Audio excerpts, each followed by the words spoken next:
Seharusnya tadi sudah pukul 8. Untuk itu kurang lebih selama 90 menit ke depan kita akan dibersamai oleh narasumber kita, yaitu Bapak Sumadi SPD MSI dari BPGP Daerah Istimewa Yogyakarta. Untuk itu kepada narasumber Bapak Sumadi SPD MSI, waktu kurang lebih selama 90 menit diaturkan.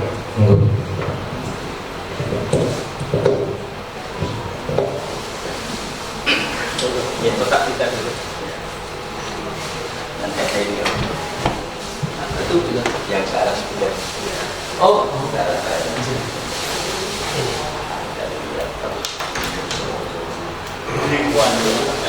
Masih yang audio kan? Oh, untuk pendek juga kabel gitu.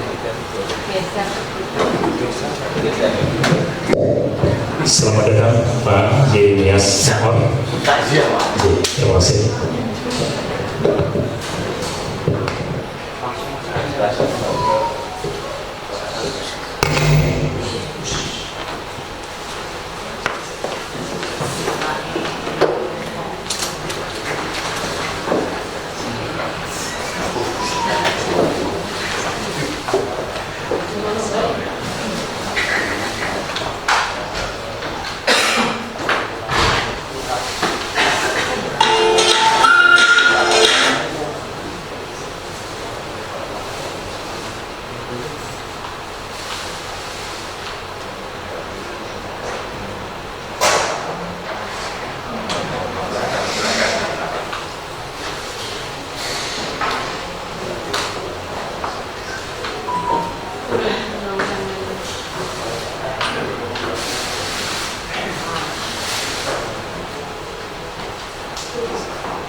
Bismillahirrahmanirrahim.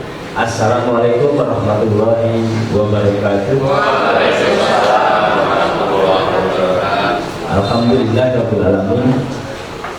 Wa bihi nasta'inu ala umuri dunya waddin. Asyhadu an la ilaha illallah wa asyhadu anna Muhammadar Rasulullah. Allahumma shalli ala sayyidina Muhammad wa ala alihi wa ashabihi ajma'in. Amma ba'du. Yang saya hormati Bapak Kepala SMA Negeri 1 Wonosari Kabupaten Gunung Kidul, yang saya hormati Bapak Ibu Wakil Kepala Sekolah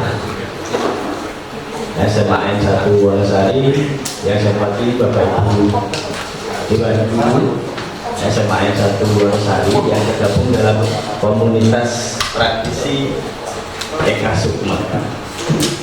Artinya apa ya Eka Sukma? Sukses bersama. Oh, tak kira Sukma itu jiwa. Karena ini zaman SMA, waktu saya SMA dulu, ceritanya kan anak SMA itu biasanya kan punya ya cinta monyet lah atau apa istilahnya. Ini semboyan saya dengan pacar saya. Saya ingat zaman SMA. Kita dulu sebenarnya Widaksa Eka Sukma. Oh, dalam satu jiwa dalam keluarga. Iya. Karena dulu kita sangat seperti yang saya sampaikan Pak Kepala Sekolah tadi, menjiwai kimia. Kimia itu salah satu yang terkesan saya adalah senyawa. Senyawa itu kan gabungan unsur yang tidak bisa dipisahkan dengan reaksi kimia biasa. Kalau saya mau dikoreksi Pak. Dan biasanya membentuk satu kalau ketika senyawa kan gabungan dari unsur, dan itu menjadi satu yang baru dan tidak bisa dipisahkan dengan reaksi kimia biasa.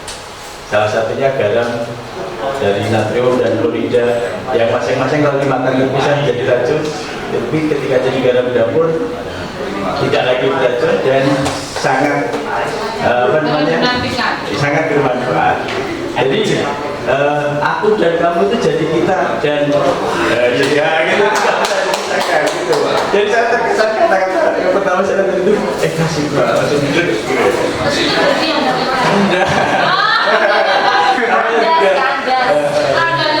iya, karena yang satu kuliah kemana, yang satu kuliah kemana, yang satu kerja di mana terpisah.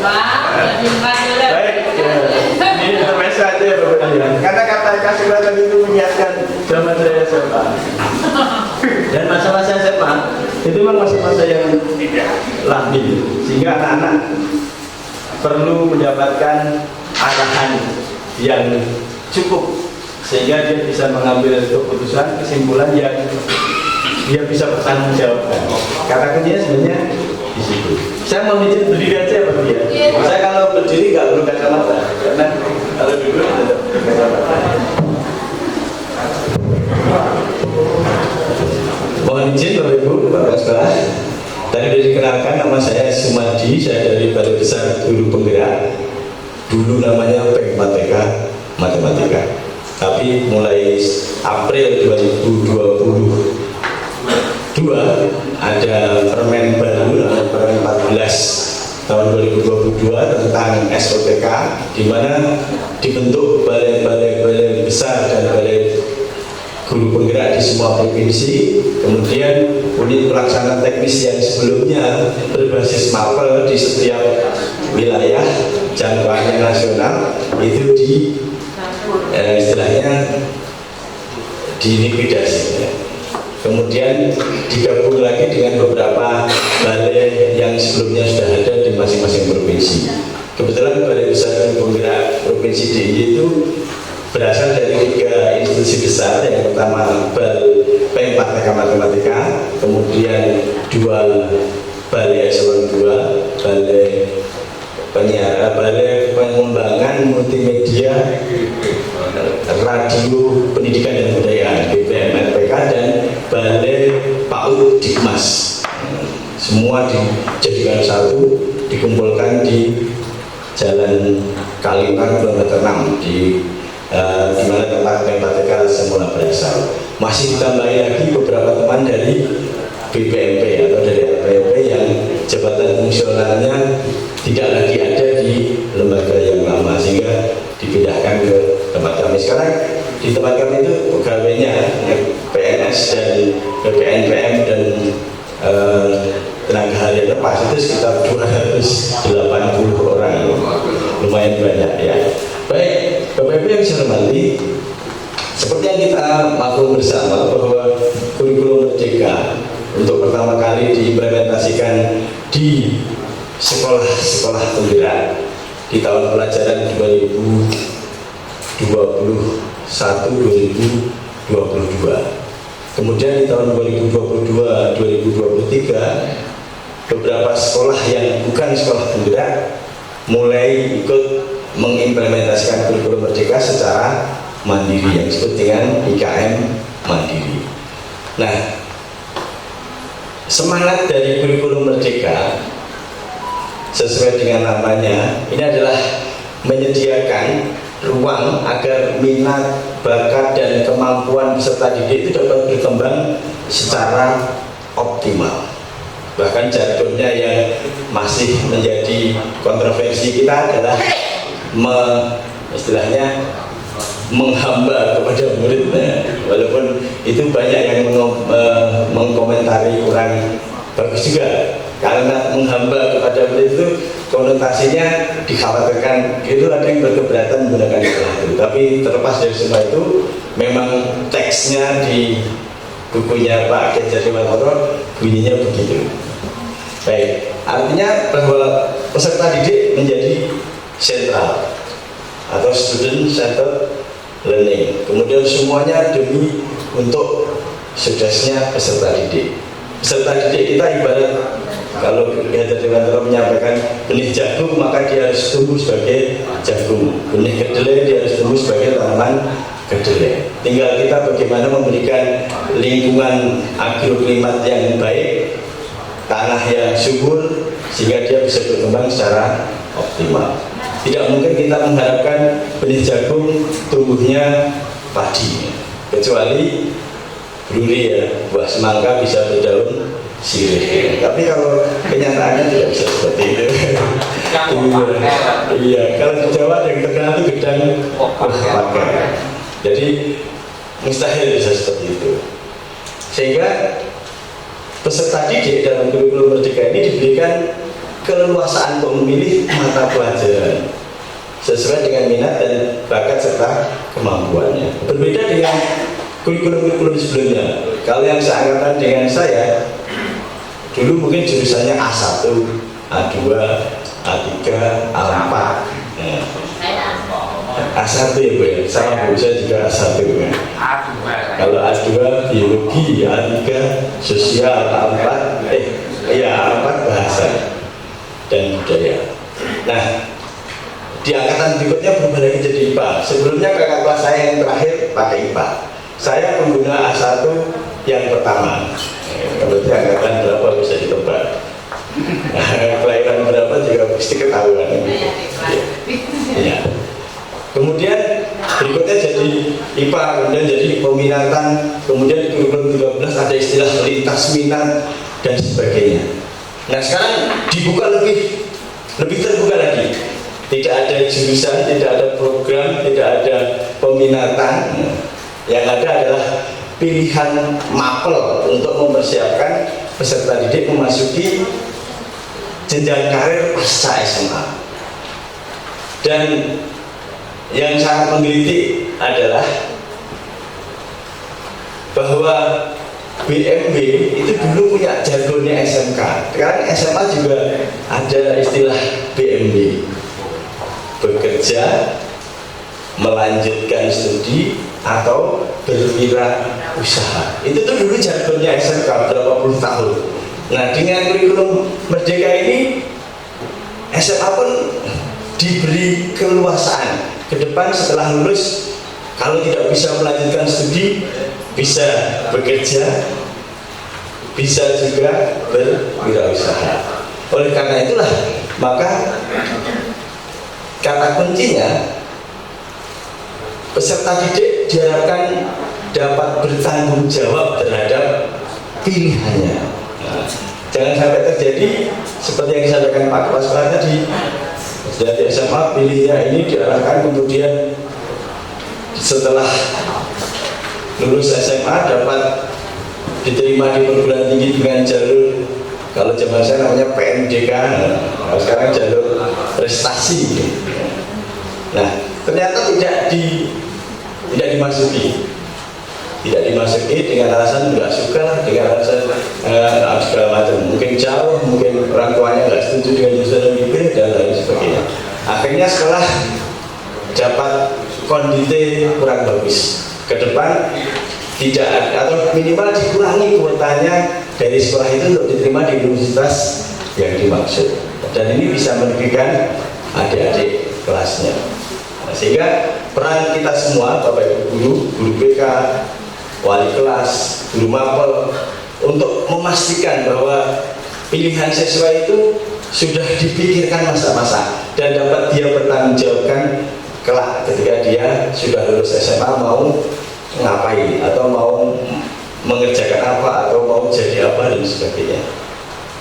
Bapak Ibu yang saya hormati, kita sudah paham bersama ya bahwa mata pelajaran di kurikulum Merdeka itu dipisahkan atau dibagi menjadi dua kelompok. Kelompok pertama mata pelajaran umum, Jadi setiap SMA, MA atau bentuk lain yang sederajat wajib membuka semua mata pelajaran umum. Dan yang kedua, kelompok mata pelajaran pilihan.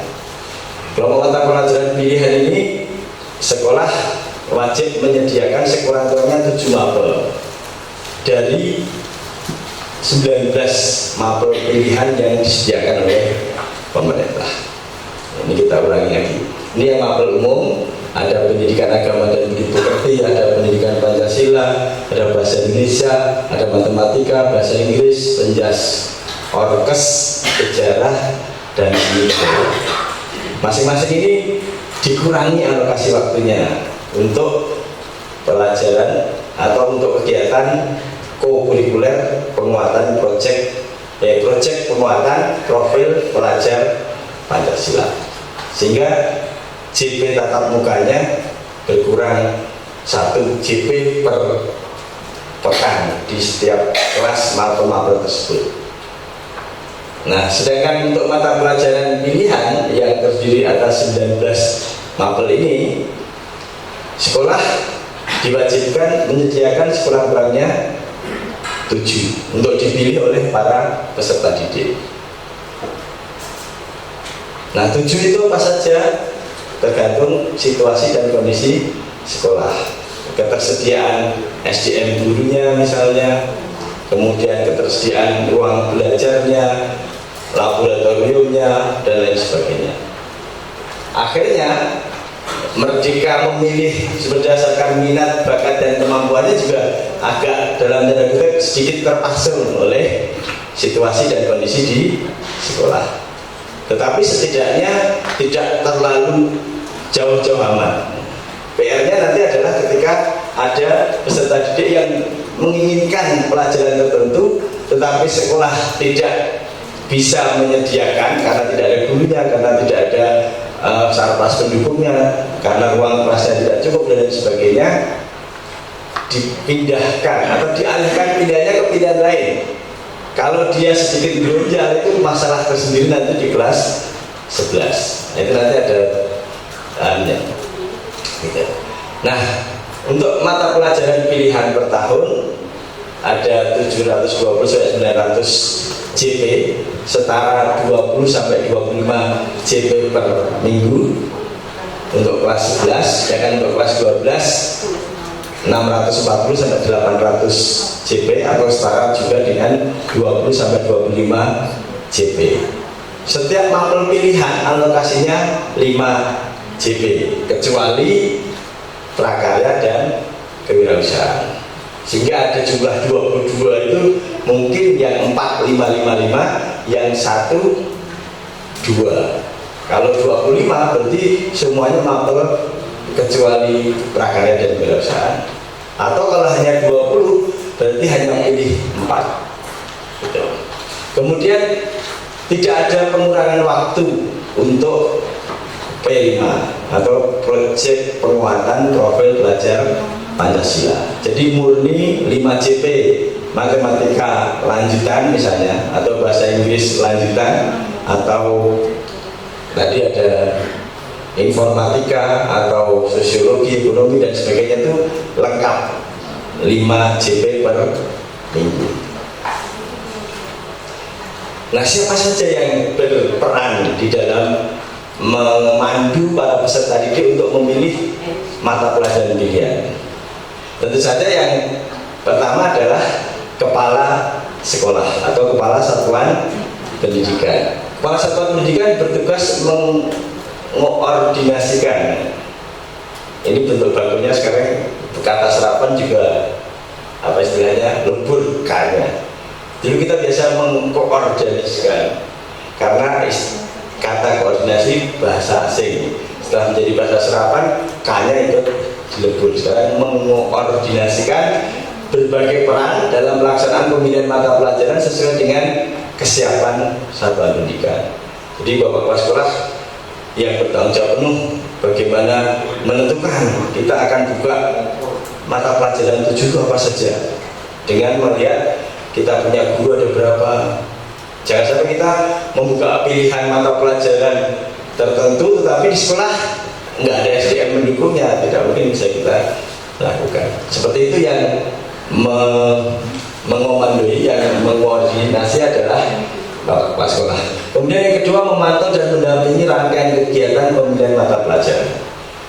Kegiatan pemilihan mata pelajaran itu kan rangkaian yang bisa kita laksanakan sepanjang 1 tahun, sejak kelas 10 masuk. Jika buat timeline-nya, bulan ini ngapain, bulan ini ngapain, dan sebagainya. Atau paling tidak 6 bulan sebelum kenaikan kelas ke kelas 11. Nah, sepanjang itu semua pihak yang terlibat di dalam proses pemilihan mapel dipantau dan didampingi oleh kepala sekolah. Kemudian menetapkan dan mengumumkan hasil pemilihan mata pelajaran. Jadi setelah data masuk, diolah, dipetakan, kemudian ditetapkan bahwa si A, si B, si C di kelas ini dengan mata pelajaran pilihan A, B, C, D, E, dan seterusnya.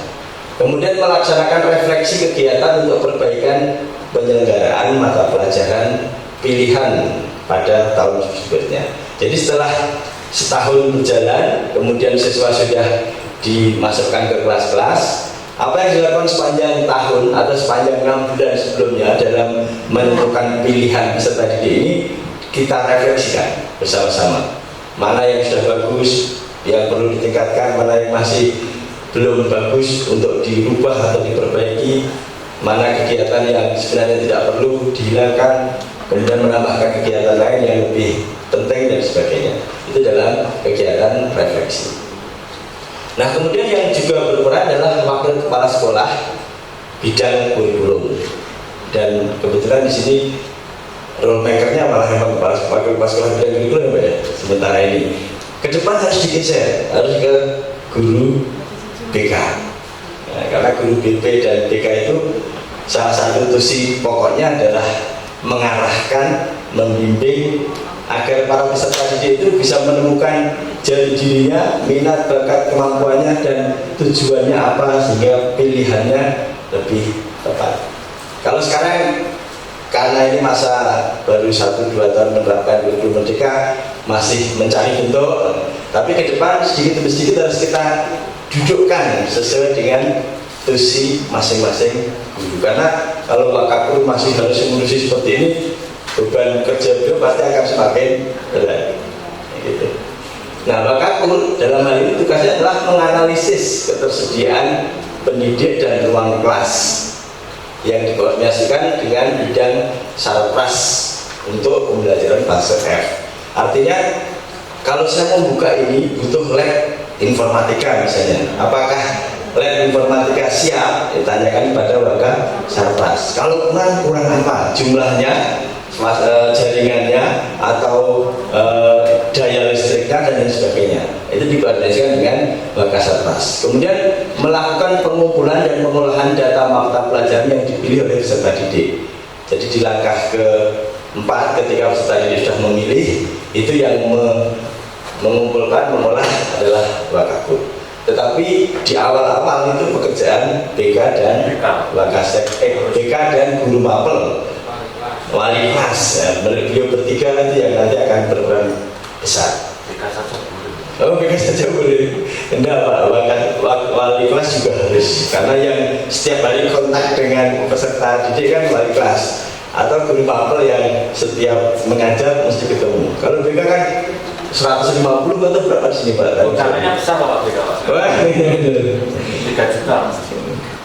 Guru BK dapat tugas berapa siswa?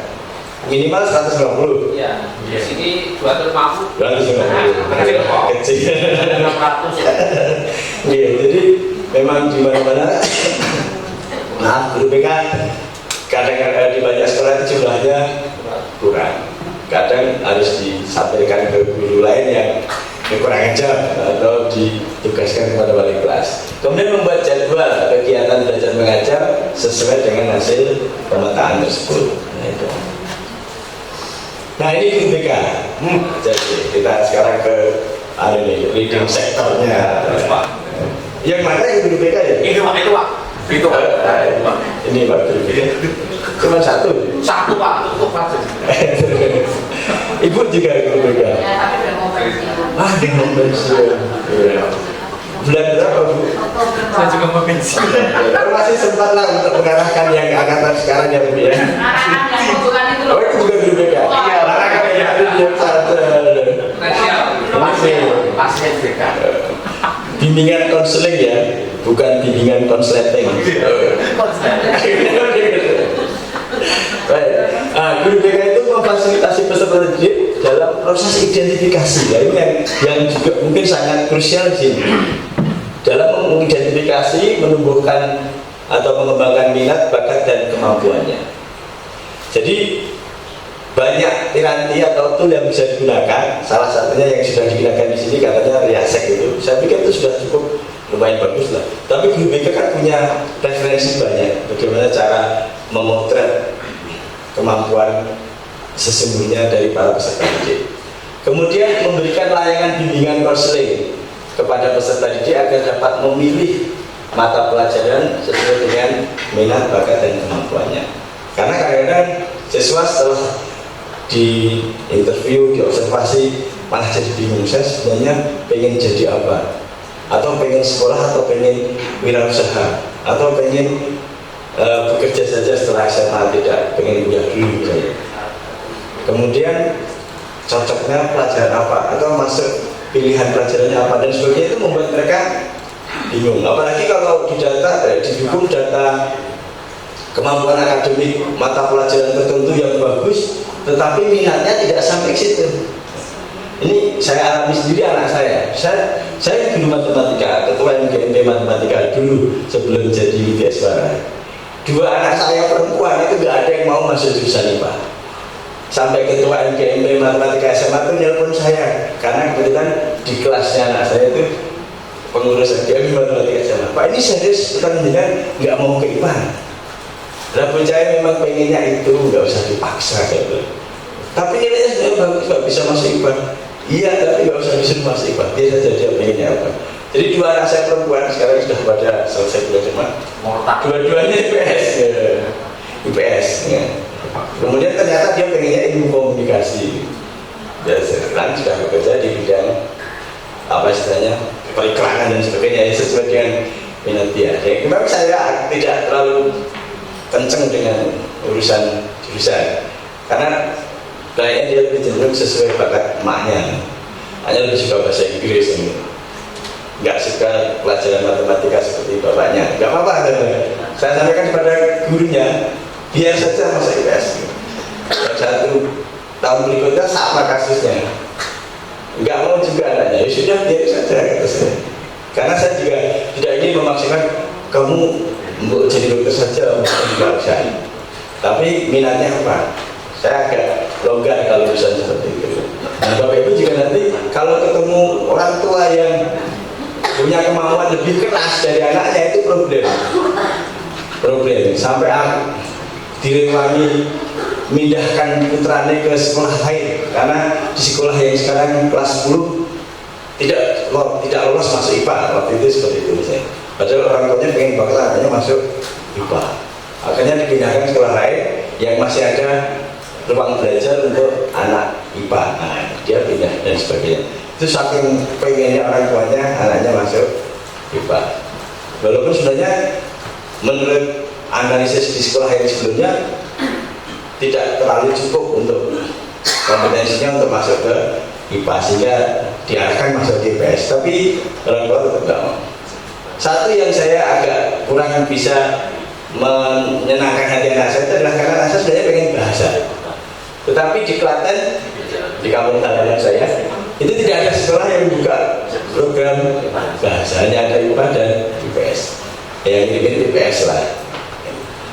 Baik, saya lanjutkan. Kemudian memberikan layanan konsultasi kepada orang tua, menyelenggarakan program pendampingan pasca penetapan hasil.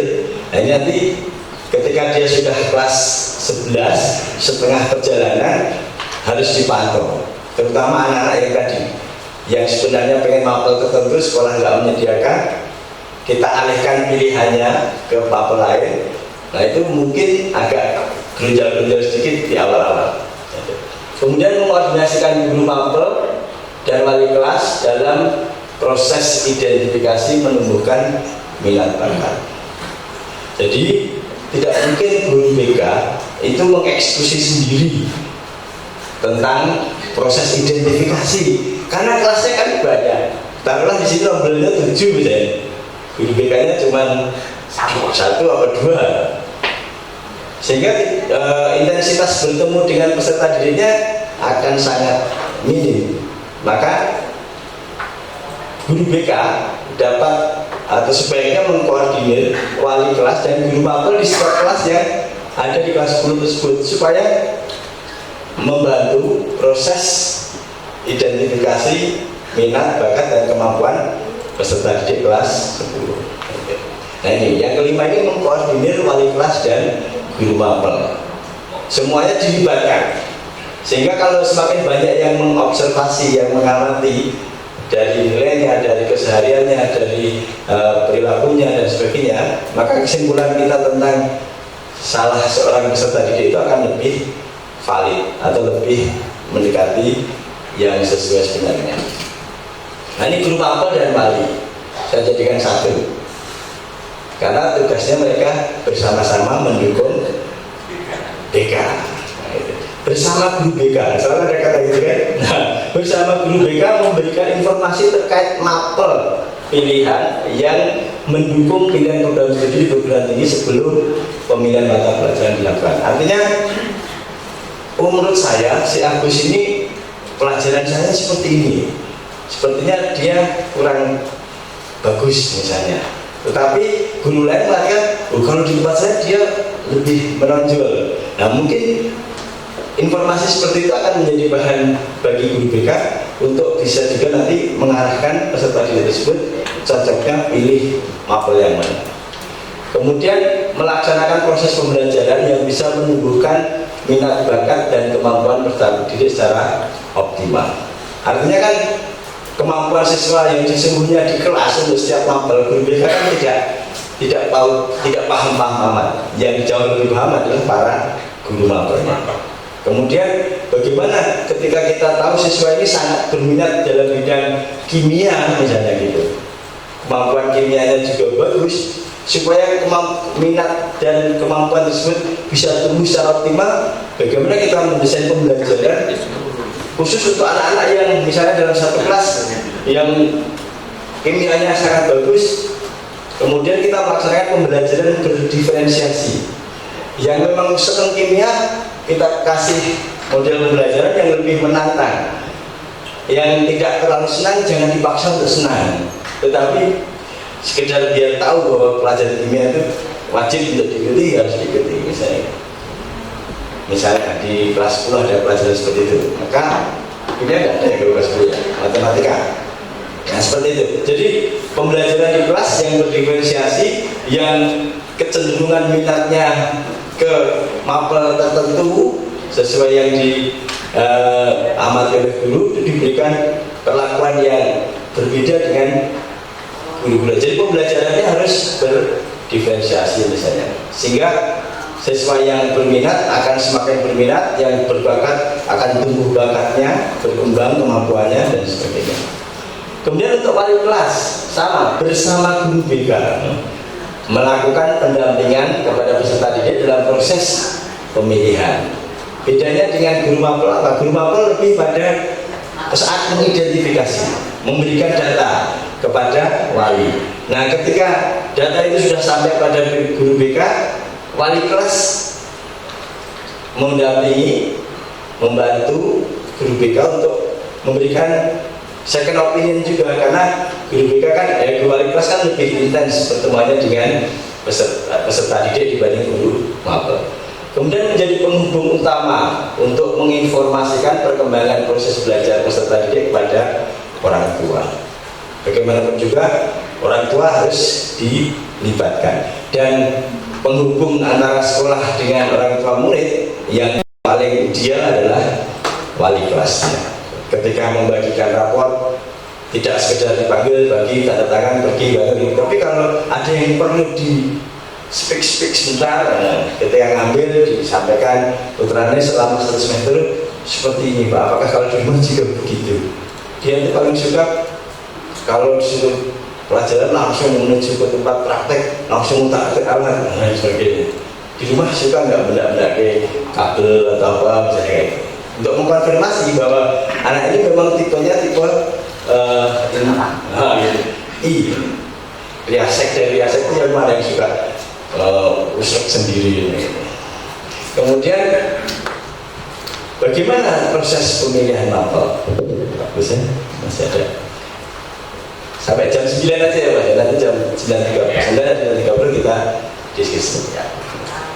Nah, ada 5 langkah. Yang pertama adalah sosialisasi tentang mekanisme pemilihan kepada peserta didik dan orang tuanya. Kemudian proses pendampingan. Nah, setelah disosialisasi, mereka mulai pilih-pilih. Nah, dalam proses itu dilakukan pendampingan.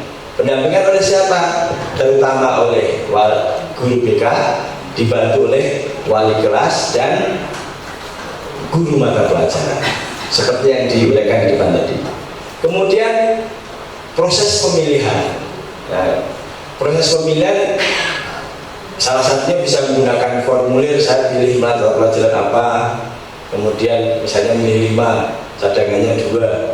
Supaya apa? Supaya kalau nanti yang salah satu dari 5 itu tidak disediakan oleh sekolah, kemudian sekolah akan memberikan pengganti pilihan dari cadangan.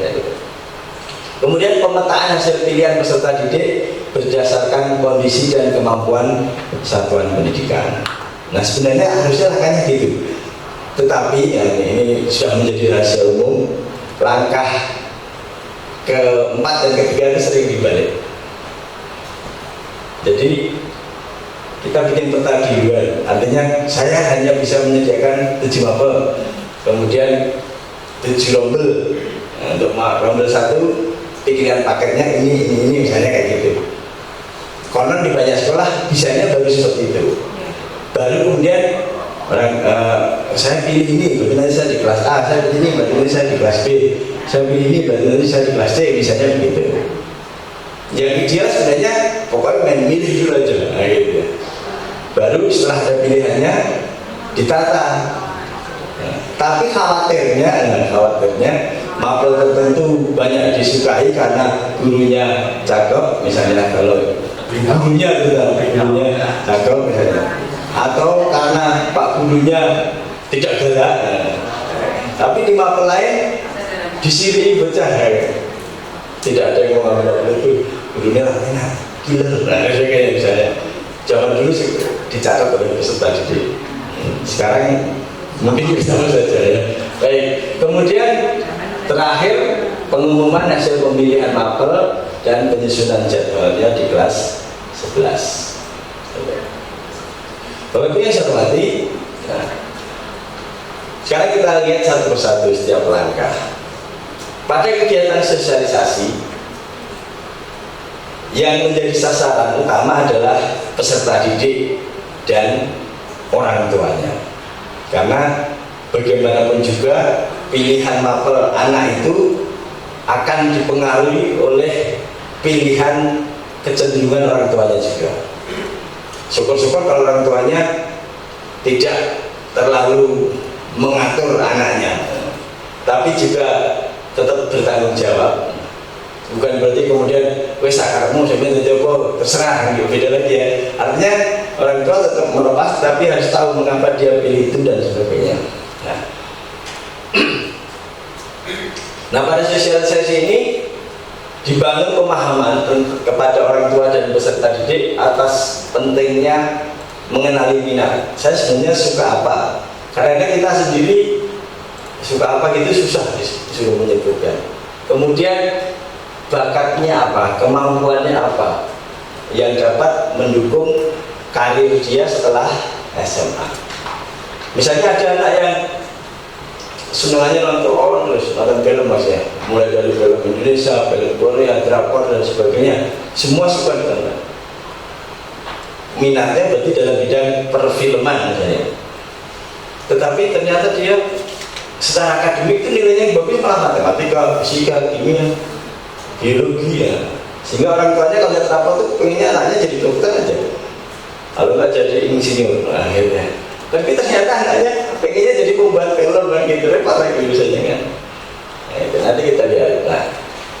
Nah kemudian satuan pendidikan dapat mengembangkan berbagai macam metode lah, bisa sosialisasi dengan mengumpulkan orang tua murid atau mengumpulkan peserta didik, dampingi orang tua murid dan sebagainya. Kalau di sini kemarin pakai cara apa? Ketika anak-anak yang sekarang kelas 11 nih, sebelum pemilihan sosialisasinya bentuk apa?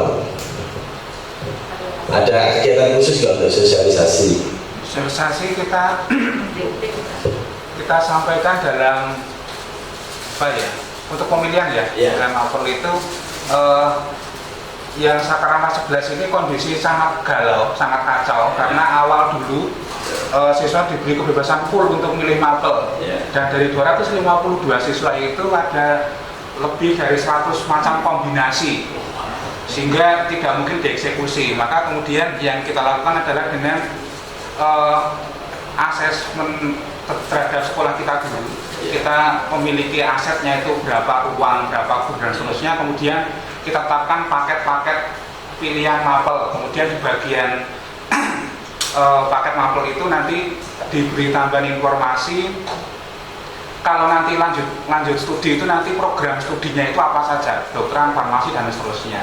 Kemudian siswa diberi hak untuk memilih 5 prioritas dari 7 paket itu. Prioritas pertama sampai prioritas ke-5. Kemudian ya ada beberapa syarat karena kita dibatasi oleh banyak hal, terutama ruang kelas. Maka kalau nanti peminat itu kurang dari 20, maka nanti tidak dapat dilaksanakan program atau paket pilihan tersebut. Maka kemudian dialihkan ke paket pilihan berikutnya dan seterusnya. Dan ternyata memang ada program yang tidak peminatnya sangat sedikit. Yang kemarin dibuat paket itu adalah paket program, intinya semuanya adalah program IPA, salah satu mapelnya adalah informatika. Informatika fase E itu sudah, kalau saya menganggap itu sudah melampaui batas, materinya luar biasa rumit, apalagi di fase F. Maka kemudian yang pilih hanya ada 12 siswa, sehingga itu nggak dapat dilaksanakan, kemudian dialihkan ke paket berikutnya. Sehingga ada dari sekian itu ada kalau nanti yang milih paket itu lebih dari 36 dan kelipatannya, maka untuk cut off motongnya itu kita gunakan nilai akademis selama 1 tahun. Nah, nanti setelah diperingkat, siswa yang milihnya ada di bagian bawah yang nanti akan dialihkan ke paket berikutnya dan seterusnya. Kira-kira seperti itu, Pak. Baik. Berarti kita di sini karena sudah mencoba sesuai prosedur langkah-langkahnya dan menghadapi kendala, maka langkah 3 dan 4-nya dibalik ya. Jadi kita sediakan paket dulu baru anak milih, bukan anak milih dulu baru kita petakan. Nggak apa-apa karena memang situasi di lapangan tidak ideal yang diidekan oleh pemerintah. Apalagi kalau nanti sudah menyangkut guru ini nanti kurang jam, nanti dampaknya gimana, itu jadi masalah tersendiri lagi. Itu diskusinya nanti di belakang layar lagi. Baik, nah kemudian bisa juga banyak macam pilihan dengan mengadakan melalui media sosial, infografis dan sebagainya. Nah mungkin ke depan karena sekarang kelas 10 akan masuk ke kelas 11 dengan pilihan paket yang sampai saat ini belum ditentukan Pak, atau sudah yang kelas 10? Belum ya. Artinya kita masih punya waktu, coba kita sosialisasikan ulang dengan lebih baik supaya pilihannya nanti lebih tepat dengan minat, bakat dan kemampuan peserta didik. Nah kemudian langkah kedua adalah pendampingan saat pemilihan mapel. Ini peran BK dengan model layanan seperti ini. Ya. Sudah paham semua ya Pak BK ini? Ada layanan dasar. Nah, ketika diberikan layanan dasar, apakah peserta didik sudah mampu memilih dengan bertanggung jawab untuk mapel yang akan dia ikuti di kelas 11? Kalau sudah, langsung bisa menentukan pilihan dengan melihat daftar formulir pembelajaran pilihan pada fase F dengan mempertimbangkan mau apa, tujuannya apa dan sebagainya. Tetapi kalau dengan layanan dasar dia masih bimbang, galau, maka kita lanjutkan dengan layanan responsif untuk anak-anak yang belum bisa menentukan pilihan hanya dengan layanan dasar. Kalau sudah bisa, baru penentuan pilihan mapel dan selanjutnya pemetaan dan penjadwalan. Tetapi ada juga tambahan namanya layanan khusus atau program khusus nanti untuk lebih memantapkan setelah mereka menentukan pilihannya, atau ketika sudah diberikan layanan dasar, layanan responsif masih juga bimbang secara umum, boleh juga nanti kita adakan program khusus. Nah, apa maksudnya dengan layanan strategi layanan dasar? Saya pikir teman-teman BK sudah di luar kepala ya. Nah, bimbingan klasikal, bimbingan kelompok, bimbingan lintas kelas atau kelas besar, digabungkan beberapa rombel diberikan pembimbingan yang bersama-sama. Kemudian layanan responsif. Nah, jadi ketika layanan dasar sudah dilakukan, ada beberapa anak masih bimbang, masih galau mau pilih yang mana, maka dilakukan konseling individu. Jadi peserta didik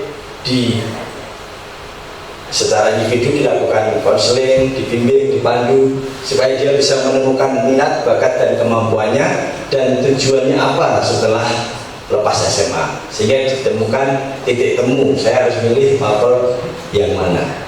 Atau konseling kelompok, kalau ternyata yang memerlukan bimbingan responsif cukup banyak dan permasalahannya mungkin ada yang mirip-mirip, bisa bimbingan kelompok dan bisa juga konseling individu. Nah, ini yang dimaksud dengan program khusus tadi. Jadi ketika anak masih ragu, mungkin coba diajak kunjungan ke perguruan tinggi. Sudah. Nah, gitu lah. Kemudian pekan raya karir atau job fair. Nah, sudah juga. Gitu lah. Nah, job fair. Misalnya ada job fair di misalnya di dinas Disnaker kan sering ada job fair yang punya seminat tidak melanjutkan tapi ingin bekerja setelah SMA.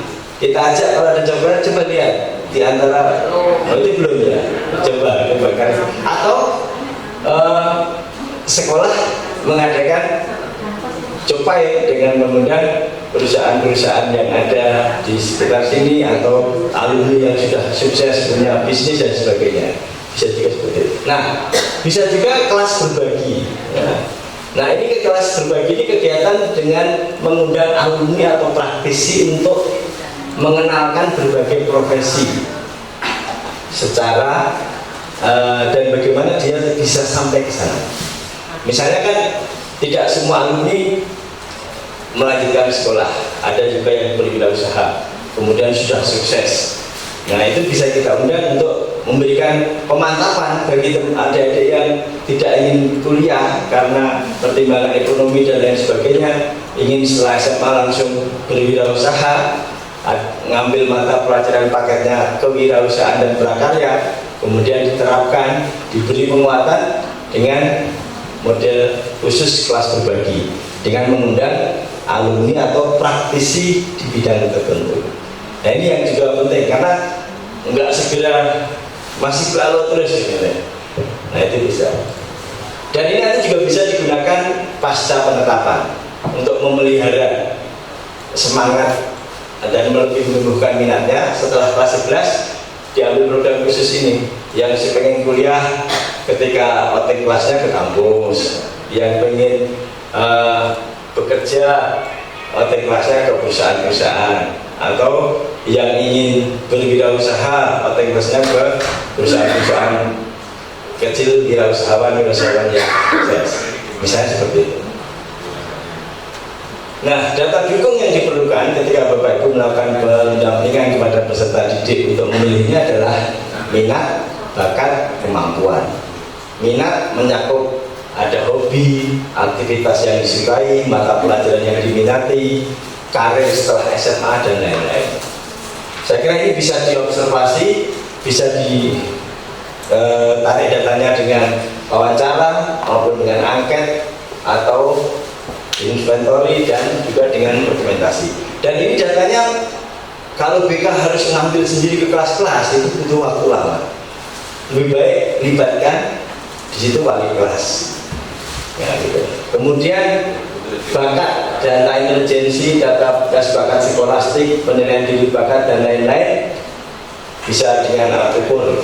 Salah satunya yang mungkin bekerjasama dengan pihak lain untuk membantu kalau memang BK belum punya cukup kemampuan itu. Tapi kalau guru BK bisa mengembangkan instrumen sendiri dan dilaksanakan sendiri, itu akan lebih efisien, lebih efektif dibandingkan kalau kita bekerja sama dengan lembaga psikologi apa, kan pasti tidak gratis.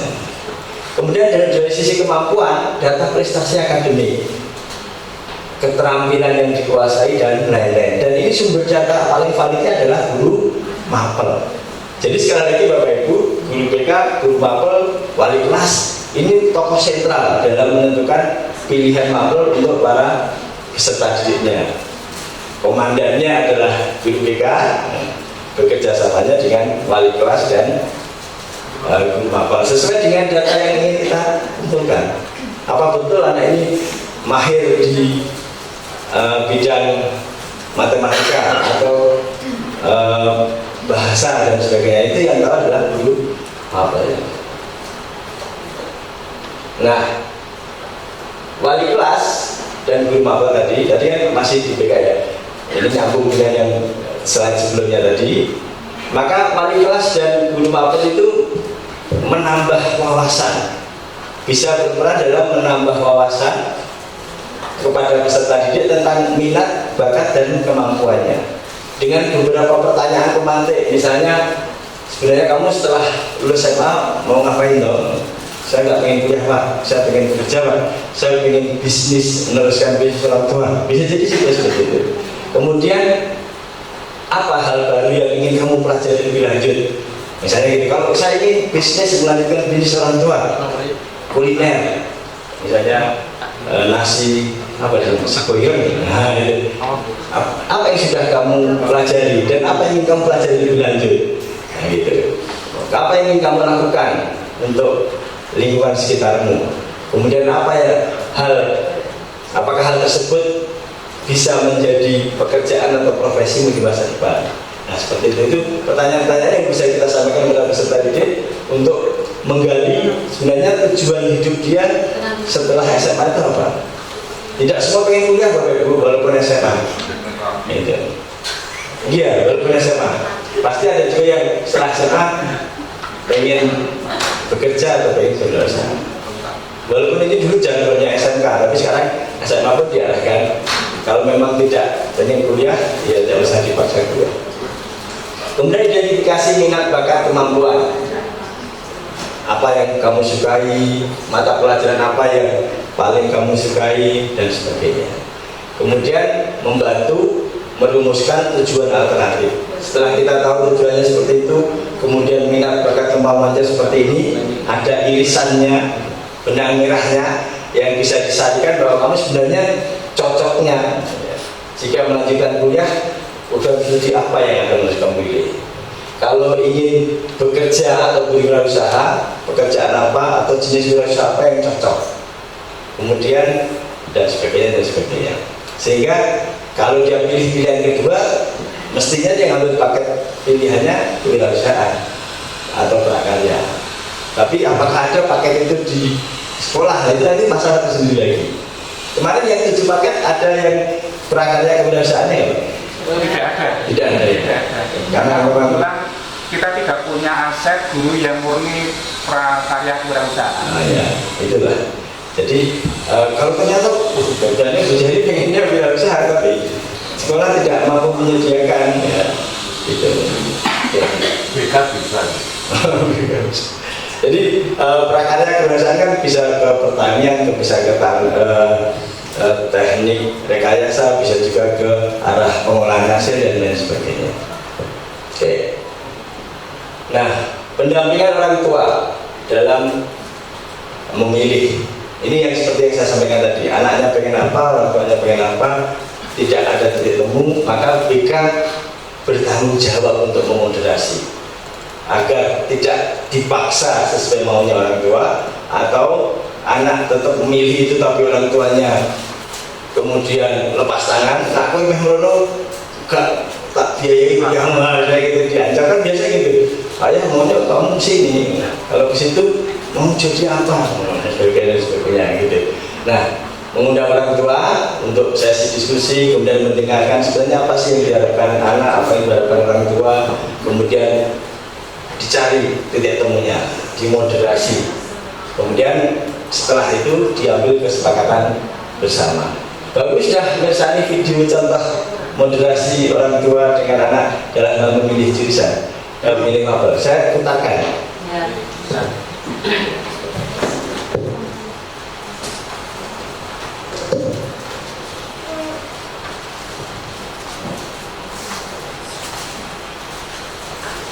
Dan baca.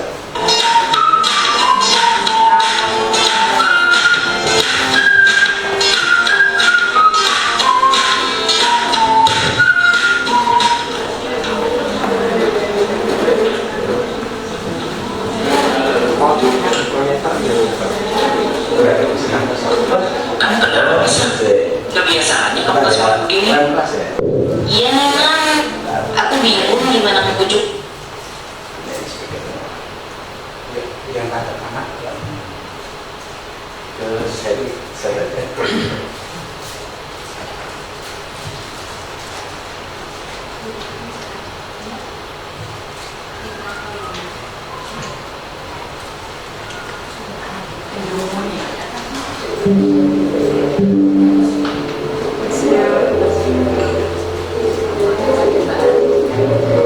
Kamu kenapa sih? Kebiasaannya kamu gak semangat begini? Iya nih man, aku bingung gimana membujuk papa mamaku. Hah? Emang papa mama kamu kenapa sih? Kamu tahu kan, aku suka banget nonton film. Aku tuh suka banget film-film layar lebar Indonesia, drama Korea. Aku suka banget sinematografi man. Aku tahu kamu suka banget nonton segala macam film. Dari yang sedikit sampai film aksi, kamu kan suka semua. Terus masalahnya apa sih? Jangan bilang kamu pengen jadi artis ya? Ih, gak gitu. Aku kepengen ambil jurusan sinematografi buat kuliahku nanti. Tapi papa mama pengennya aku ngikutin mereka jadi dokter. Susah banget bujuk orang tuaku. Aku yakin sih, sebenarnya maksud mereka baik. Kamu udah coba minta tolong sama guru bimbingan konseling kita belum? Siapa tahu Bu Dian bisa bantu komunikasi ke orang tua kamu. Bapak dan Ibu, terima kasih sudah datang. Saya ingin menyampaikan hasil bimbingan karir Raisa ya. Raisa berminat mengambil jurusan sinematografi saat kuliah nanti.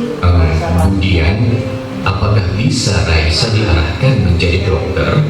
Setelah melalui program bimbingan karir, Raisa berminat dengan jurusan sinematografi dan bercita-cita menjadi produser film. Kami melihat justru Raisa berbakat menjadi dokter, Bu. Lihat saja nilai-nilai Raisa di pelajaran eksakta, ilmu pengetahuan alam, dan bahasa Inggrisnya. Semua memuaskan. Betul Pak, namun dalam menentukan karir seorang anak dibutuhkan keterampilan, minat, tujuan, dan kepribadian siswa.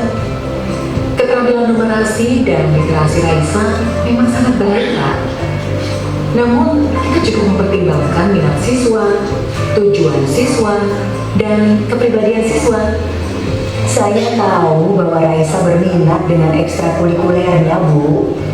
Dia rajin sekali mengikuti kegiatan fotografi dan teater sejak kelas 10 sampai sekarang di kelas 12 ini. Namun, apa mungkin mengambil jurusan sinematografi bisa menjamin masa depan Raisa? Raisa sendiri? Apa tujuanmu, Nak? Apa tujuanmu mengambil jurusan tersebut? Aku mau baca dikit orang banyak Pak.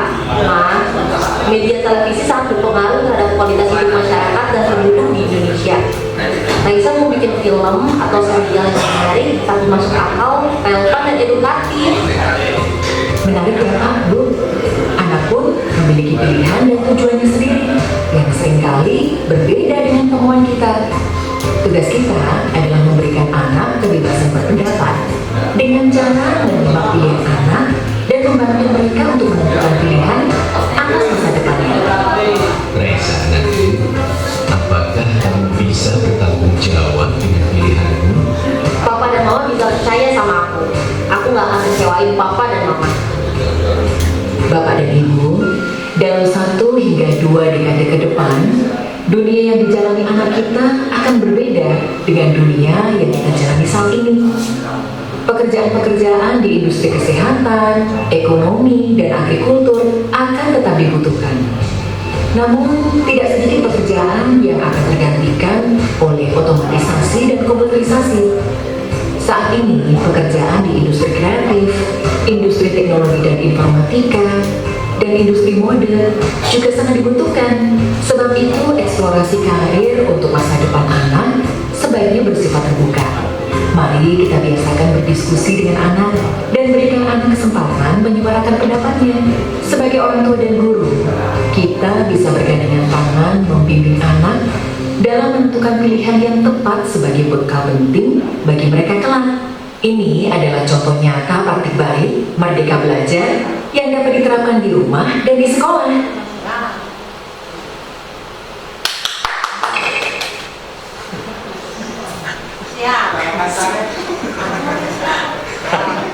Kaget ya.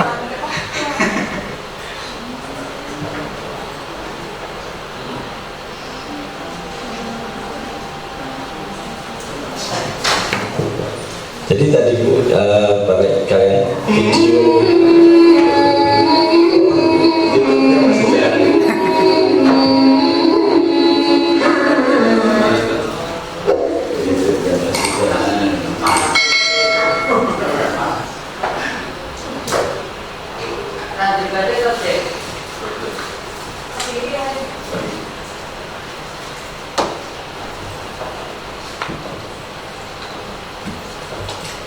sampai dengan video tadi itu adalah langkah pendampingan pemilihan paket atau pemilihan mata pelajaran pilihan bagi peserta didik.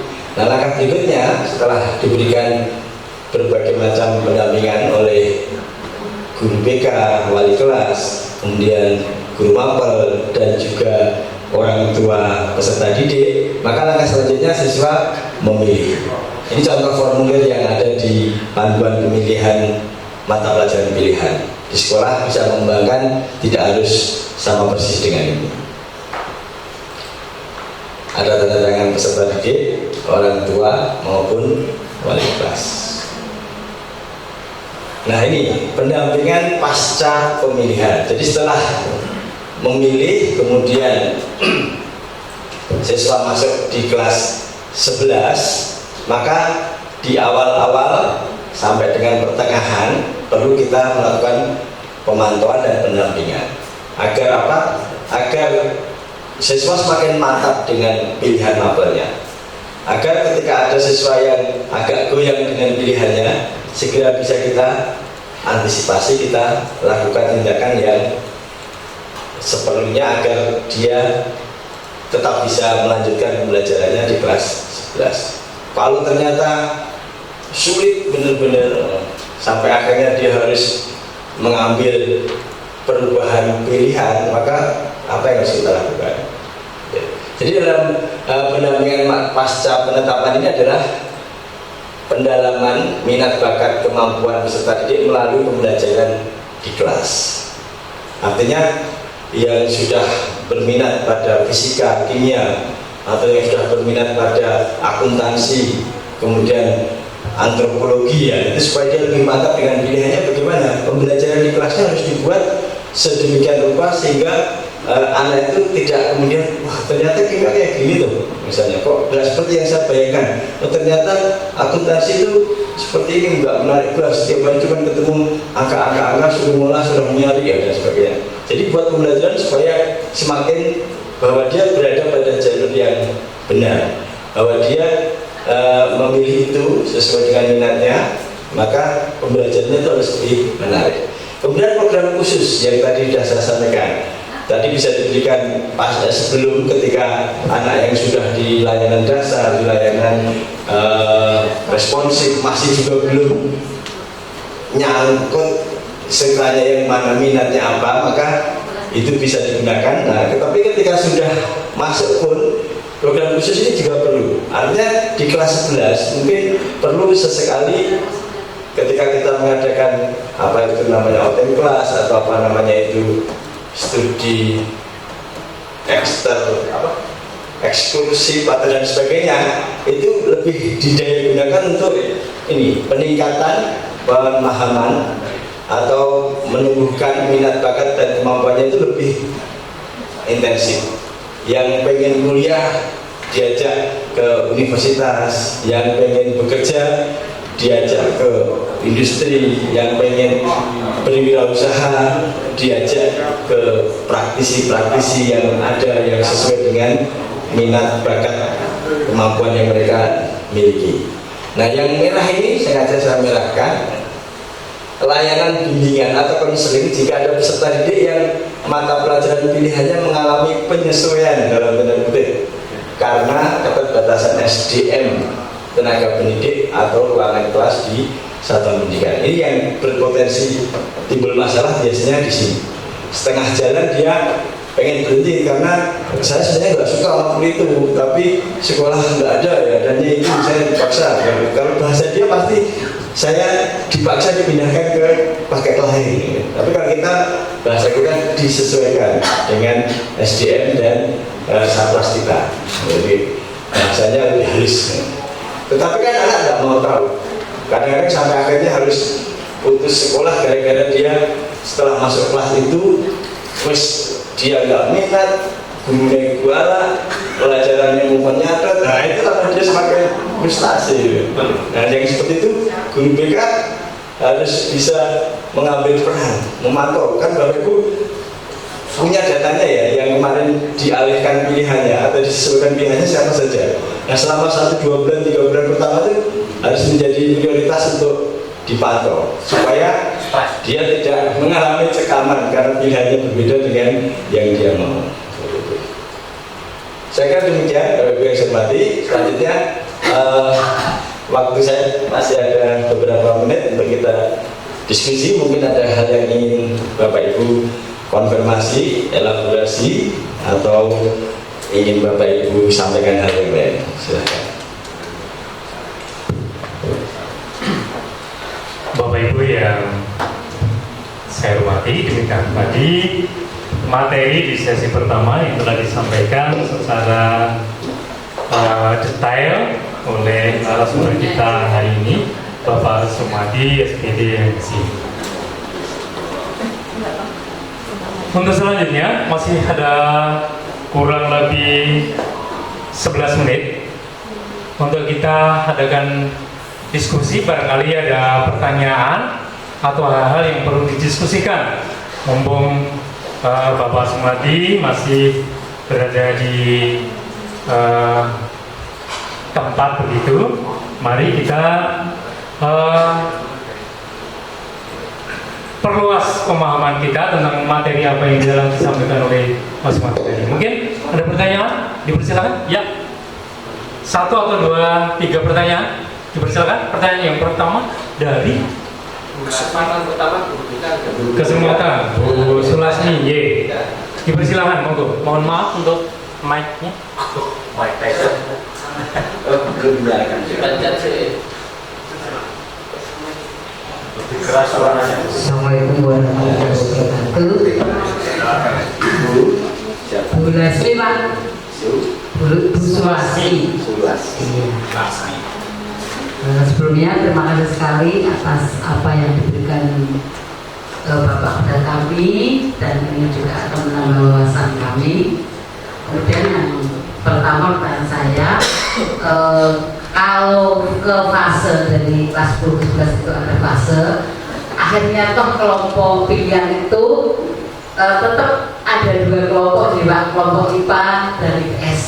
Mungkin itu yang saya misalnya pelajaran ini gitu, karena anak-anak itu kesananya akhirnya ke perguruan tinggi itu itu nanti kan ngambilnya juga akan sesuai dengan fasenya itu. Akhirnya ke situ, dan juga keterbatasan guru mungkin juga akhirnya di sini nanti dalam pelajaran itu kelompoknya pasti kelompok IPA dan IPS.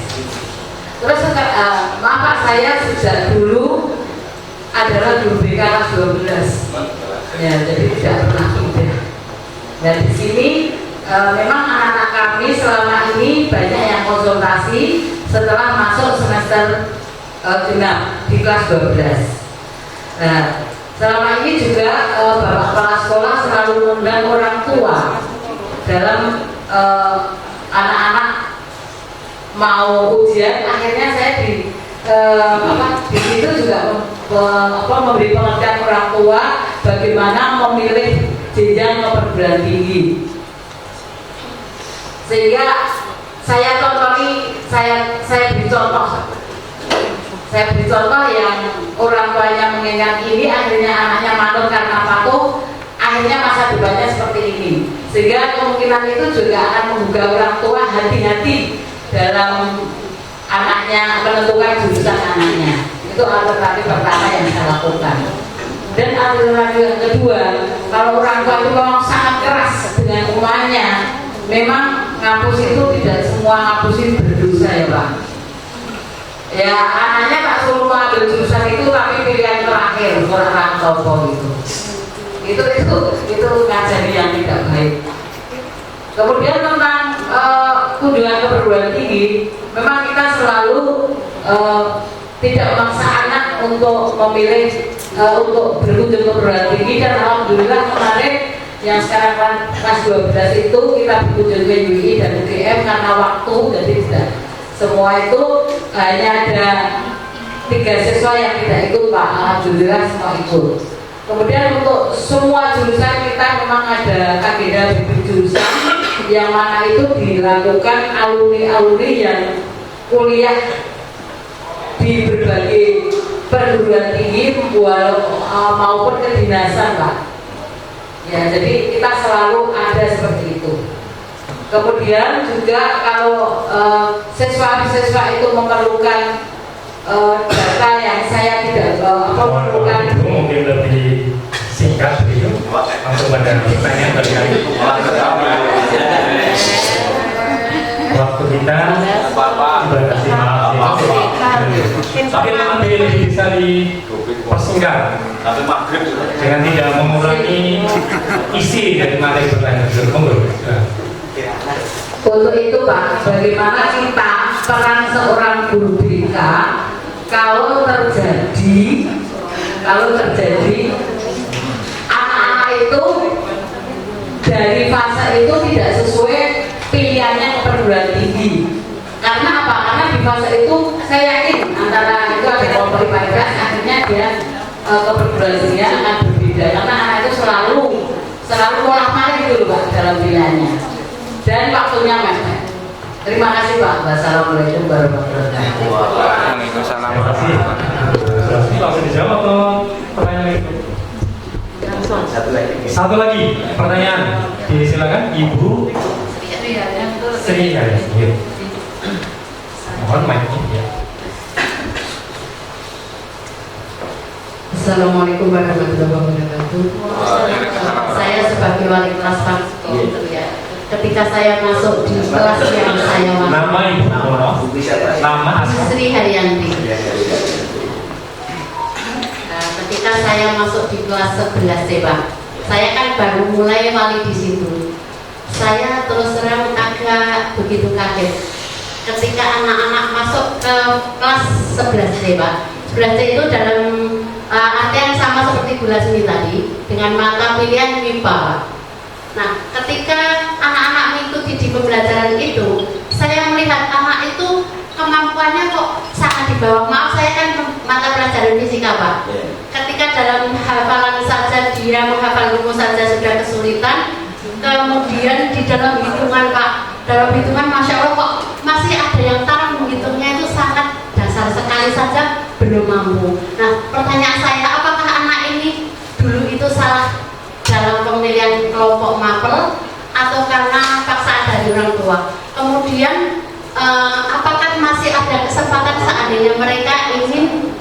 kelas 11 itu pindah ke mapel kelompok yang lain gitu. Saya di semester awal dulu sudah pernah ketemu sama orang tuanya, Pak. Dia juga mengatakan bahwa anak saya ini memang agak lemah, Mbak, dan katanya gitu. Karena kebetulan itu ada teman satu profesi dulu gitu. Tapi kenapa dia mengambil rumpunnya kok mengambil justru yang MIPA itu? Karena saya lihat kemampuannya memang benar-benar kayaknya itu bawah sekali. Nah, itu saja pertanyaan saya. Assalamualaikum warahmatullahi wabarakatuh. Terima kasih Bu Siti. Langsung ya. Terima kasih. Yang pertama untuk Ibu Sulasmi, kebetulan beliau adalah guru BK, tentang ujung-ujungnya ya. Ujung-ujungnya ya jadi IPA IPS. Sebenarnya tidak ekstrim seperti itu. Artinya pilihan peserta didik itu menentukan atau ditentukan berdasarkan apa yang sebenarnya ingin dia lakukan atau tujuan setelah SMA. Kalau mau kuliah di program studi atau jurusan apa. Nah, sehingga di sana program studi atau jurusan itu mensyaratkan kalau mau masuk jalur prestasi, kan itu sekarang kan penerimaan mahasiswa baru perguruan tinggi negeri itu kan ada tiga pola ya Bapak Ibu, supaya bisa semua ya. Yang jalur prestasi itu mengacu pada nilai raport kelompok umum dengan persentase sekurang-kurangnya 50% bobotnya. Kemudian kelompok pilihan itu sebanyak-banyaknya 50% bobotnya. Artinya 50-50 itu paling ekstrimnya. Tapi kampus bisa jadi umumnya 60, pilihannya yang 40 terserah. Tapi pilihan tidak boleh lebih dari 50, umum tidak boleh kurang dari 50.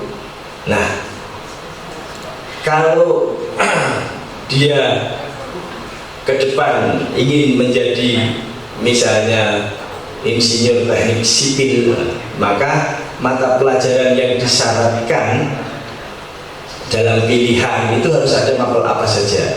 Nah, itu yang kemudian harus dia pilih selama dia di SMA, begitu. Tetapi dia ingin menjadi kontraktor, bukan hanya menjadi seorang teknik sipil saja, tapi ke depan dia sebagai seorang teknik sipil, tapi dia ingin bisnis mandiri dengan mendirikan perusahaan konstruksi atau kontraktor. Maka dia mungkin tidak cukup hanya fisika yang diperlukan di teknik sipil, matematika atau kimia. Dia perlu ilmu ekonomi, akuntansi misalnya. Nah, dia bisa saja mengambil pilihannya yang tiga itu yang mendukung kemampuan kompetensi dia sebagai seorang insinyur teknik sipil, yang dua yang mendukung dia menjadi seorang calon pengusaha tadi. Dia harus tahu bagaimana menata uang di perusahaan, maka belajar akuntansi dan belajar bahasa malahan, karena perlu berkomunikasi dengan customer bagaimana dan sebagainya. Sehingga pilihannya bisa campuran seperti itu. Hanya saja kembali lagi memang ini nanti desainnya mungkin lebih rumit. Apalagi kalau kemudian setiap paket itu kemudian disandarkan sebagai satu kelas A, kelas B, kelas C. Itu yang kemudian menjadi masalah. Tapi sebenarnya tidak mesti begitu. Bisa saja kelasnya ABC, tetapi ketika mata pelajaran pilihan, bocah itu mecah. Yang suka atau yang punya peminatan akuntansi berapa orang itu keluar dari kelasnya, dibikinkan ruangan sendiri, sehingga ruang kelas itu ABC itu kosong. Nah, dalam artian tidak dipakai belajar, tetapi dipakai belajar kelompok akuntansi. Di sini dipakai belajar fisika, di sini dipakai belajar kimia, di sini dipakai belajar bahasa Inggris lanjutan. Itu bisa saja begitu. Jadi ketika pelajaran pilihan mereka pecah. Nah, itu yang memang mungkin agak sulit di sekolah dilaksanakan, tetapi insya Allah bisa. Insya Allah bisa. Karena seperti ketika kita kuliah lah, begitu mata pelajaran, tapi kan pelajaran umumnya selalu sama. Mata pelajaran umumnya sama. Ketika dia mata pelajaran umum, dia di kelas A, B, C, D, E, F, G ya, 7 ya. di tujuh kelas yang berbeda. Tetapi pada jam-jam tertentu ketika mata pelajaran pilihan, kalau perlu di blok pelajaran umum itu Senin, Selasa, Rabu, mata pelajaran pilihan misalnya kan 25 ya, 25 JP itu 3 hari, cukup nggak Pak 3 hari? 20 JP, sehari berapa jam di sini Pak? 10 JP. Oh, berarti 2 hari setengah kan 5 hari kerja ya misalnya 2 hari setengah pelajaran umum, biar nggak bosan jangan Senin, Selasa, Rabu umum terus nanti kan, biar nggak bosan ya Senin pelajaran umum 10 JP, Selasa pelajaran pilihan 10 JP, Rabu pelajaran umum lagi 10 JP, Kamis pelajaran pilihan lagi dan seterusnya, sehingga kalau pilihannya ada 25 JP itu bisa terselesaikan dalam 2 hari setengah misalnya gitu. Nah 2 hari setengah yang lain untuk pelajaran umum. Dengan teknis kalau seperti itu akan lebih mudah dibandingkan setengah hari pelajaran umum, setengah hari pelajaran pilihan. Itu notor kelasnya agak susah gitu. Tapi kalau misalnya kita pakai trik seperti itu, maka pilihan mapelnya akan menjadi lebih banyak. Artinya yang punya pilihan tidak kecenderungan ke IPA saja seperti yang disampaikan Bu Sri Harjanti tadi, karena di kelas C itu semuanya akhirnya identik dengan jurusan IPA misalnya gitu. Di antara 7 itu yang identik IPA dengan IPS terbagi secara ekstrim gitu nggak? Yang berbeda itu adalah kalau dulu saat kurikulum 13 itu adalah mapel lintas minatnya. Jadi yang kelas C itu IPA, fisika, kimia, biologi, bahasa Inggris, bahasa sastra Inggris atau bahasa Inggris minat lanjut. Kemudian yang kelas D itu saya lupa konfigurasinya, tetapi untuk kalau kita split jadi IPA IPS itu IPA-nya ya sekitar 4 kelas, IPS-nya 3. Oh, iya. Gitu. Karena kita cenderung mengumpulkan satu paket itu isinya IPA semua gitu ya. Yang satu paket lagi isinya IPS semua gitu. Atau IPA-nya lebih banyak dari 5, 4-nya IPA gitu ya. IPA-nya lebih dominan. Nah, gitu ya. Oke. Kalau misalnya coba kita kaji, mungkin nggak kita menerapkan skenario kedua tadi. Artinya pokoknya kalau umum bareng, tapi ketika pilihan dia punya 5 pilihan di 5 hari, di 2,5 hari ya. Hari pertama misalnya hari Selasa itu hari pertamanya jadwal pilihan. Saya ambil kimia, masuk di kelasnya ini Bu bersama Bu siapa misalnya gitu, sama Pak Kepala Sekolah kimia. Kemudian jam keduanya saya ngambilnya fisika ya, berarti ambil kelasnya sama ikut di kelasnya Pak Kepala Sekolah. Terus besok umum lagi, hari ketiga, hari keempat, hari Senin, Selasa, Rabu saya ambil pilihan yang berkaitan dengan akuntansi. Jam siangnya saya ambil berkaitan dengan bahasa Inggris lanjut misalnya. Jadi sepanjang proses pilihan itu guru paket itu ya tetap di ruangannya, hanya siswanya ganti jam pertama. Seperti itu. Misalnya memungkinkan itu menurut saya akan lebih menjembatani dibandingkan kalau kita berikan satu paket yang cenderungannya ke IPA semua, sementara ternyata permasalahan berikutnya seperti disampaikan Bu Sri Harjanti tadi, siswa ini secara akademis sebenarnya emang nggak nyambung. Jaka sembung bawa golok, nggak nyambung. Nah gitu. Artinya itu masalah tersendiri. Nah kita langsung sambungkan aja jawabannya. Sebenarnya kesempatan untuk berganti pilihan mapel itu secara teoretis di dalam panduan kurikulum diizinkan. Hanya saja secara teknis implikasinya di sekolah mungkin agak ribet ya. Kelas 12-nya nanti ganti pilihan, memungkinkan tidak? Sejauh ini seperti apa Pak kalau di sini? Baik, memang sekarang kelas 11 ini kita gunakan benar-benar sebagai kelinci percobaan ya.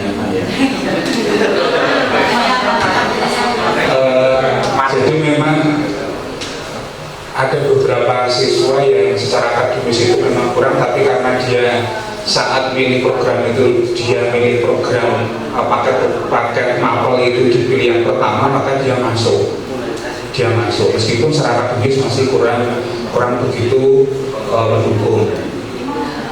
Kemudian saya rasa nanti mungkin yang dikhawatirkan lebih lanjut adalah nanti bisa naik kelas atau tidak. Tapi kalau kita mengikuti kurikulum Merdeka, rasanya tidak ada alasan untuk tidak naik kelas. Ya, implisit. Nanti perkara dia mau dapat masukan atau tidak itu sudah lalu didukung sesuai dengan amal belajar masing-masing. Oke. Kemudian yang kita lakukan tadi, terima kasih sekali masukan Bapak untuk membuat kelas. Jadi semacam moving kelas. Dulu pernah kita lakukan saat kita kurikulum 2006. Terutama saat mapel seni itu kita bagi jadi 3, seni rupa, musik, seni tari. Jadi saat mapel itu siswa ke seni masing-masing. Tapi kira-kira saat ini yang jadi masalah mungkin kapodiknya mungkin ya, karena nanti kayaknya itu hubungannya agak panjang nanti ekornya. Tetapi itu jadi masukan yang sangat berarti sangat bagus untuk nanti kita coba cek ulang aset ya, kira-kira dapat kita implementasikan atau tidak. Tetapi memang apa ya, siswa kita mungkin juga kalau kita sebutkan ini adalah karena pandemi juga tidak etis juga, karena daya juang siswa itu saya rasa untuk yang saat ini aktif itu agak kurang. Katakanlah sudah apa ya, status KBM kita masih PTMT, 1 jam KBM SMA itu seharusnya 45 menit, tapi kita masih 35 menit. Itu pun kemarin saat awal Ramadan ada siswa yang japri, Pak, adakah kebijakan jam KBM? Kok kebijakan rupiah? Kita sudah PTMT sudah didiskon, dan didiskon berarti nggak belajar. 10 menit. Kira-kira seperti itu Pak. Jadi terkait dengan apa ya tadi mapel pilihan untuk pindah. Oh iya, kalau terkait untuk pindah, kita sudah memberi kesempatan saat minggu pertama itu siapa yang mengklaim akan komplain, kita siapkan data lengkap di ruang kepala sekolah dan di ruang musik.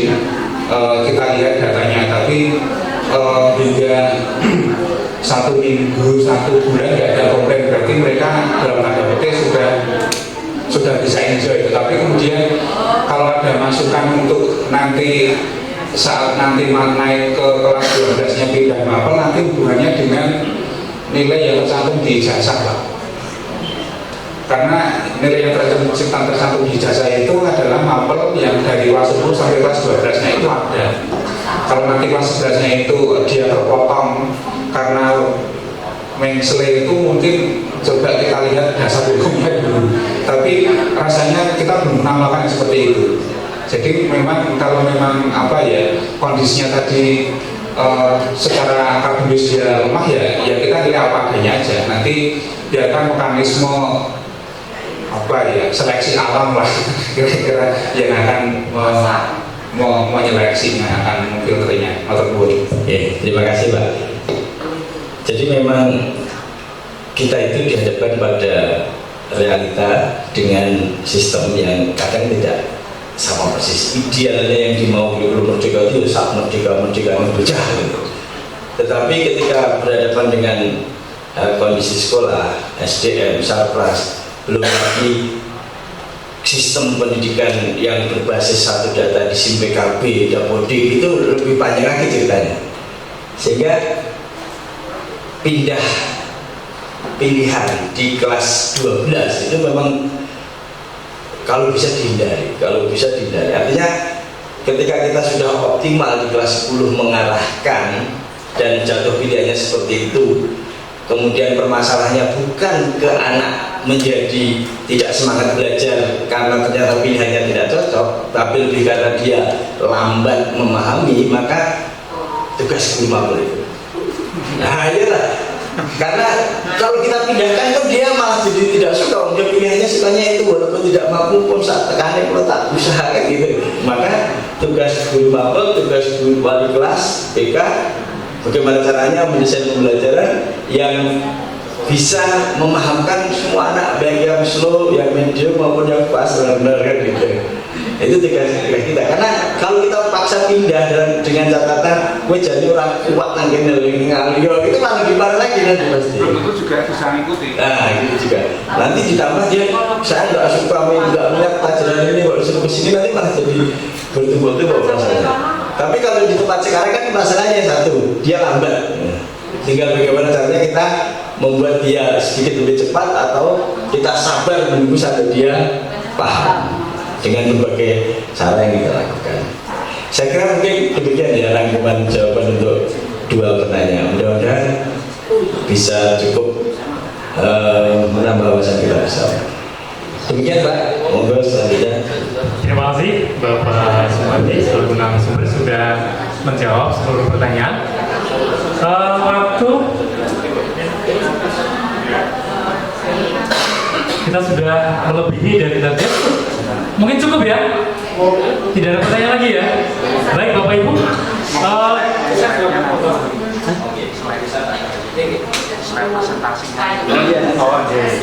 Mohon untuk di nanti saya lewat Pak atau nomor siapa yang bisa. Terima kasih Bapak. Baiklah Bapak Ibu, tidak terasa kita sudah 90 menit lebih dan kita sampai di waktu coffee break dan persiapan teknis untuk meeting. Nanti dipersilakan Pak Asrianto untuk memberikan informasi secukupnya terkait dengan materi sesi kedua nanti. Baik, untuk itu kita berikan applause kepada Bapak narasumber kita.